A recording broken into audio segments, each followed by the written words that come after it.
This is the Cubs Postcast, your instant game reaction for the Chicago Cubs. Part of the Locked On Podcast Network. Your team every day.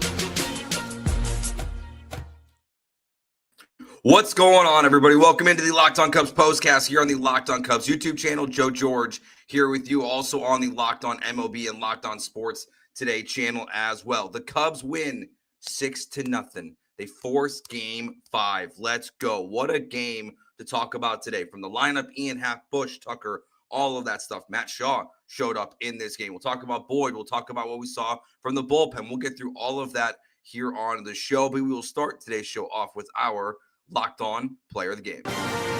This is the Locked On Player of the Game. We'll get to Ian Happ. He deserves his flowers, but we got to talk about Matthew Boyd. Obviously, short rest in Game 1, only 3 days rest. It was not good. Everyone's questioning Craig Counsell in that moment after the game, but today he gets put back on the mound, and I can tell you, people don't feel easy about it. No one's feeling great before the game, but you need the best starter on your team right now because Cade Horton's out. Maybe he shows up in Game 5. We'll see. But you need Matthew Boyd to come through in this game, and he comes out there and does exactly what is needed. 4 2/3, 6 strikeouts, 3 walks, 2 hits on the day. Matthew Boyd is the Locked On Player of the Game today. He was excellent for the Cubs. The strikeout stuff obviously was working well for him. He had good command. He had good control of this game. That was so neat. We talked about it on yesterday's show. If the Cubs were going to win this game, they needed 2 things. They needed Matthew Boyd to get you at least 4 innings, and they needed to score runs after the first because all they do in this series is score runs in the first inning until today. But Matthew Boyd was absolutely excellent in this one. We'll get to who starts in Game 5. I think everyone's got takes and thoughts on who it's going to be. You guys will be welcome into the chat here on YouTube as well.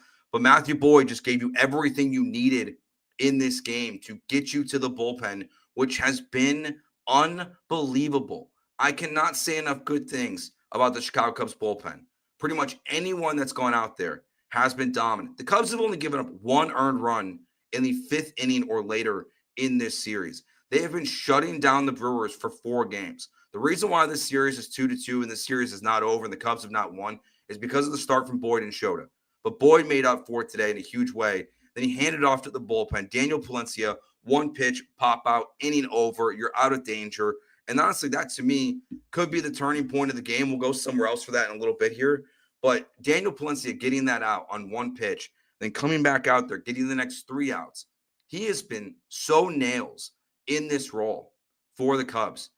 I mean, he was great as the closer, and the fall off was happening quick. He gets hurt.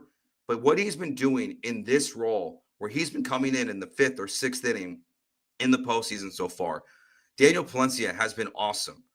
I don't want to talk about the future too much, but seeing these kind of performances that we've seen from Daniel Palencia in this postseason, I think it reinforces what a lot of us thought during the regular season about him as the long-term future closer of the Cubs, because he just keeps going out there and shutting down the Brewers. He did it to the Padres, he's doing it to the Brewers, and the bullpen got started there with him. Drew Pomeranz, 1-2-3, 2 strikeouts, still the best story maybe of the Cubs this year, a 0.00 ERA. I mean, a guy that's basically been left for dead in Major League Baseball comes here and it's just been nails for the Cubs. And to have a perfect ERA and pitch as frequently as he has in the postseason is phenomenal. And it really doesn't matter at this point if it's lefties or righties. You can use him in pretty much any situation. But that's one move that is much grief, and rightfully so at times, as we give Jed Hoyer and this organization. That move has been nails for them. He proved it again today in this one. Then Brad Keller comes in. I heard Sam doing his show before me talking about this. I'm with Sam. I probably would have put Kittredge in the moment, but you know what? Hey, it worked out great. Keller comes in. He's got to be gassed. He's pitching every day. So is Kittredge. It's good they get a day off before Saturday's game because Keller's velocity definitely was ticking down just a tiny little bit, but he goes in there, gets his job, gets the big double play, hands it off to Caleb Thielbar, who continues to also be excellent in the postseason. Not as many appearances as Pomeranz, only 10 pitches to get out of the game, a perfect ERA as well, 0.00. I mean, the bullpen, the pitching performance you got in this one to shut out the Brewers, a team that fights and scraps, and that's a damn good baseball team. I mean, this is the team that wins this game is going to have on Saturday. It's going to be a huge challenge, obviously, with the Dodgers, but The Brewers are a very good baseball team. There's a reason why they passed you. There's a reason why they went up 2-0, but it says a lot about the Cubs pitching staff to be in this moment. Specifically, again, I think the Cubs bullpen to be in this moment where you get a chance to Game 5, go 90 miles north, go to Wrigley North, face the Milwaukee Brewers, and have a chance to win again. Cubs 3-0 now in elimination games this postseason. So the bullpen was just excellent. Let's get to now our turning point of today's game. Time to reveal where the game was won or lost. It's the turning point. The turning point of this game, this is where we'll recognize Ian Happ because the Brewers didn't score in this one. We just talked all about the pitching. 2 runners on. Ian Happ comes up, puts it in the bleachers. 3-run home run for Ian Happ, who put a lot of good swings on here in the game today. Another one later to the warning track, another one to the Ivy, put a lot of great swings. It's so funny when you look at his career stat line against Freddie Peralta. I think he has 4 hits in his career against Freddie Peralta, but 3 of them are home runs. The aggressiveness that the Cubs have worked with in this series so far has been something they've done a lot this year, right? This is not new to the Cubs, like where they score early and don't score late. This lineup can attack a pitcher at the very beginning of a game. It's why I think an opener strategy will be really interesting if how that plays out for the Brewers, if that's the path they go on for Game 5. But to get that home run and just to put the swings together in this game that he did, you desperately needed it. You needed him to put those at-bats together. You needed Kyle Tucker to finally have a moment as a member of the Chicago Cubs. 107 miles an hour off the bat, opposite field home run. Kyle Tucker, who has been struggling the last 3 years in the postseason. I believe this was his first home run in the postseason since 2022. I'm pretty confident that's correct. The last time Kyle Tucker had a home run was 2022 in the postseason. The opposite field power there is something that for Tucker, that's when you really know he's going. The walks have been there in this series. We know he's great at the plate. So the turning point is Ian Happ, but maybe the turning point of this series, if the Cubs can win on Saturday, I think we're going to be looking back to this Kyle Tucker home run and saying that's the moment where the Cubs could have won this series in 5 games. We'll see what happens. Game 5 is going to be awesome. It's going to be stressful. Honestly, I'm glad this series isn't 7 games. I don't think I could take 7 games of this series because that's where it feels like it would go. But 7:08 on Saturday in Milwaukee. We'll get to your comments, your questions in the chat. We'll get to what you'll be talking about after this game, and then we'll start to talk about the other guys in the game today that we saw the positives. Carson Kelly, Michael Busch, can't say enough good things about him. Matt Shaw. We'll get to all of that stuff next here on the Locked On Cubs postcast. Today's show is brought to you by Rugiet. Guys, you've probably heard of Viagra or Cialis. Maybe you've even tried them. But if you're looking for something beyond the usual pill, it's time to meet Rugiet Go Long. That's exactly where it comes in for you. It's not just another ED pill. It's a total game changer for confidence. The effects can last up to 36 hours. That's confidence all day, all night, and even into the next day. The process is simple. Connect with a board-certified doctor 100% online, and if prescribed, your treatment ships discreetly right to your door. Ready to level up your confidence in the bedroom? Head to Rugiet.com. That's RUGIET.com. And use promo code LOCKEDONMLB for 15% off your first order. That's Rugiet.com, RUGIET.com. Promo code LOCKEDONMLB. And make sure you use our code so that way they know we sent you. And today's show is also brought to you by Gametime. There's nothing like catching a baseball game live. Hopefully, we got more than one of those left this season. The energy, the crowd, which has been incredible at Wrigley Field, seeing your team in person, it's all the best things about going to a game, but actually getting the tickets, that's the tough part. Queues, login screen, surprise fee, it takes all of the fun out of it. And that's why I use Gametime, the app that gives the advantage back to the fans. Gametime is fast, easy, and backed by the Gametime guarantee. You'll get 100% authentic tickets delivered on time and at the best price, plus all the fees are included, so the price you see is the price you pay. What are you waiting for? Listen to me. Get on Gametime, buy some tickets, go to Wrigley North.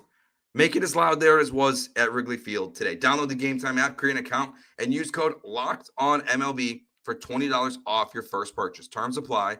That's promo code LOCKEDONMLB for $20 off. Swipe, tap, ticket. Go download Gametime today. All right, hopefully the Cubs can put me on the injured list with my voice, and Kate Horton can come back on Friday. I don't think that's going to happen. I don't think Kate Horton's going to be the guy in Game 5, unfortunately. I think just based on everything, like could they do a phantom injury potentially and find a way to bring him back? It's possible. I think that's the way the rules work in the league for the playoffs, but I doubt it. I think what we're going to see on Friday, actually, I was listening to Sam's post-game show. I think Sam nailed it. I think it's going to be Colin Ray for 2 or 3 innings, probably 2 innings. I think Shota Imanaga will take over. The only way to me Shota doesn't take over is if you're in a pocket of the lineup that's righty heavy. Maybe they go to Kittredge there or someone else, and then they hand it off to Shota Imanaga. But I think 4 of the first 5 innings are going to be covered in some combination of Colin Ray and Imanaga. Whether that's Imanaga starting and Ray coming in, I don't think they're going to ask him to go very far in this game. Same thing with Colin Ray. Honestly, I didn't think they were going to let Matthew Boyd go very far in this game, but he was dominating them. He had 6 strikeouts. He was phenomenal in this one. Every time the Brewers had a little bit of chance to make some noise, he was able to escape it. That's what the Cubs did this entire game. That's why they shut him out. But I think we're going to see Ray going first, followed by Imanaga, and then we're going to see this bullpen come through. And I think in a perfect situation, those 2 guys, Ray and Imanaga, will get you 5 innings. That's kind of why I think starting Imanaga might make the most sense. Let's say he gets you 2 innings, Yelich is coming up somehow, or a lefty's coming up. He gets the next lefty, hands it off to Colin Ray. Colin Ray gets the next 2 2/3 to hand it off to the bullpen. But I think that's going to be the plan. Unless Shota is the starter or Ray's the starter and they're out there mowing guys down, and you keep them out there until the 3rd time through the order, and that's when you make the change. Other things from this game we didn't talk about. Carson Kelly, home run doesn't count. But that was a really positive thing to see as well. I thought that I was really confused by what the broadcast was saying. I thought it was pretty clearly foul from the very beginning as they were showing the replays. They were really trying to confuse me out there, but that was a really positive thing to see. And Matt Shaw, 2 hits in this game. I mean, one of that, the RBI hit is the still frame of that is crazy. That thing is in the dirt. It's almost touching home plate. He goes down there, reaches out, gets it, gets the RBI single. Hopefully that can get him going a little bit, but he's played excellent defense. He's getting walks. So anything he can give you, in this game from an offensive perspective is just a positive in Game 5. You need him to be out there at third base, dominating the hot corner the way he has. He's so good for the Cubs there. Nico Horner, I mean, what can you say about him? Again, I think right now, like if the trend of today's game can continue into Game 5, the next guy you want to see have a big moment is probably Dansby Swanson. But the lineup was really good in this game. I mean, Michael Busch, what he's doing this postseason, and if we're going to do a player of the series so far before it's even over, it's Michael Busch. Honestly, I'm not sure there's another player on the Cubs that could overtake Michael Busch, win or lose on Saturday as the player of this series. Michael Busch has just been phenomenal in the postseason.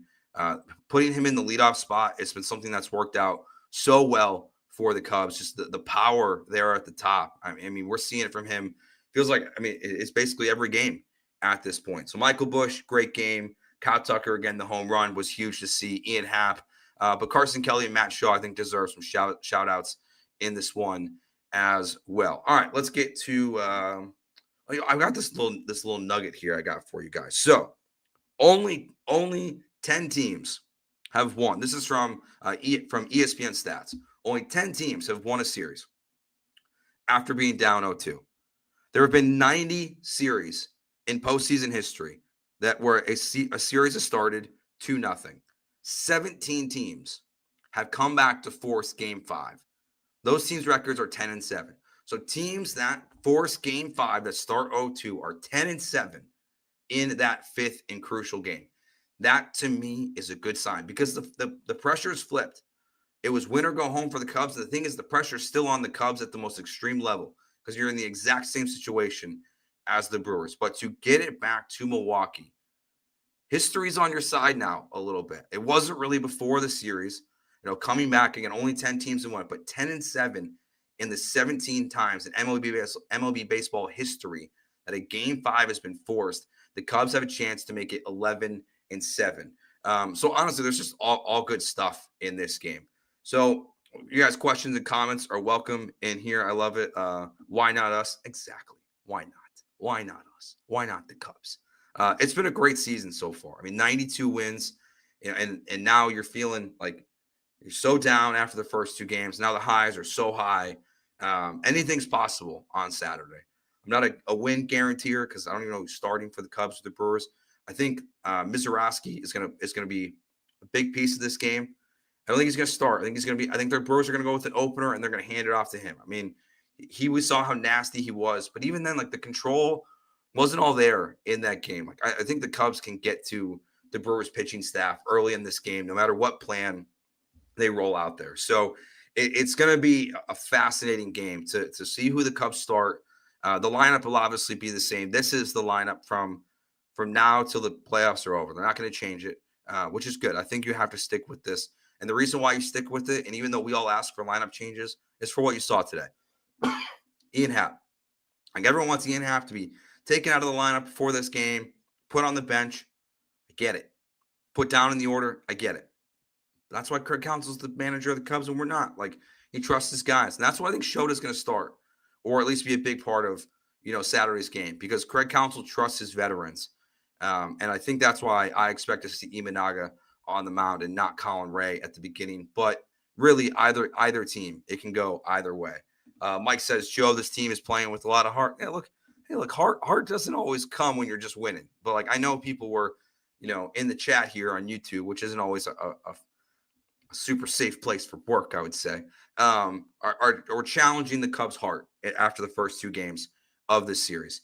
And I think a lot of that's just was the defeat that they were feeling, the way those series were going, scoring first in those games, and then, giving up leads and all those things that happen in the first two games of the series. But they're fighting, they're battling. And their manager is putting them in a position to win. I know we question Craig Counsell, and I think no matter what happens on Saturday, those questions will be fair. Even during the offseason, like even if the Cubs have a magical run in them, people will be questioning Craig Counsell's decision to start Matthew Boyd in Game 1 of the NLDS all summer long. All next year, it'll come up in conversation because that's what we do as fans, right? We question everything that manager does. But I think he's done a really good job of managing the series, specifically from the bullpen. Like that to me is what a manager does. Your organization, your manager, your GM, they all kind of, in my opinion, set the lineup together. Like you've got your analytics. This is just a group of guys that they have out there. It wouldn't shock me if Justin Turner leads off for the Cubs on Saturday if the Brewers throw a lefty. Don't want him to do it. Michael Busch's home run came off a lefty. Let Michael Busch play. No need for Justin Turner, even though he got the hit later on. I'd rather use him in a pinch hit situation at the back end of the game, honestly, than to start the game for the Cubs. But Craig Counsell's just, I think where a manager makes his most money right now is how he manages his bullpen. And he has been phenomenal. He has gone out there and he is pushing the buttons in the right way where it's pulling guys out, like how he had Boyd start that inning today before Palencia comes in to finish it off to get the lefties. He's just pushing the right buttons. And he has throughout this entire postseason. And the bullpen helps him with how dominant they've been. But Craig Counsell, as much grief as we gave him, and I think rightfully so, with maybe the decisions of who started Game 1 and Game 2 of this series, he's going to trust his veterans. He's going to trust his lineup order. And he's pushing the right buttons with the bullpen. And for those reasons, we're at Game 5. And that's what we're talking about. We're talking about Game 5, 7:08 on Saturday. And again, as the chat said, why not us? Let's see. Eric says, how much more will Counsell be hated if we pull out a win on Saturday? By Milwaukee? Dude, he's already public enemy number 1, Eric. That man is booed loudly in Milwaukee. But yeah, he will be public enemy number 1 by a million miles if the Cubs get the win on Saturday. Let's see. Annette says, do you think Craig Counsell has the upper hand when it comes to game decisions Murphy is likely to make because they manage the Brewers together? Probably not. I don't think there's an upper hand. The roster's pretty different. I heard Christian Yelich talk about that before the series started. That we're going to see, yes, Craig Counsell is there. First of all, they're managers. Like in baseball, it's not the same as it isn't, like in the NFL or the NBA even. But to see, I don't think there's a huge advantage one way or the other for the way that this series played out. Before we wrap up, shout out to the fans. I have so much FOMO not being able to be at these games. It was bumping at Wrigley Field. People kept tweeting, Alex Cohen kept tweeting out that that Wrigley Field was shaking. It looked like an incredible environment. So again, come on, Gametime, Locked On MLB. Use that promo code. get to Milwaukee and watch Game 5, Wrigley North. Let's take it over, and let's hopefully watch the Cubs get a W. We'll see what happens. It's going to be a great game. We'll be here for you. Matt and Sam will have their show for you as soon as the game is over on Saturday, and then I will go live as soon as they are done. Win or lose, hopefully a win for the Cubs. A great victory tonight to force Game 5 of this series. Remember, hit that subscribe button right here on the channel, as well as anywhere you get your podcasts on Apple and Spotify. Just search Locked on Cubs. You can find Matt and Sam's daily show during the regular season and all throughout the offseason as well. Thank you to everyone hanging out. It's midnight. It's past my bedtime. Not really. I'm not going to bed for a while. I'm amped. The Cubs won or forced Game 5. So thank you all for watching. We will talk to you on Saturday night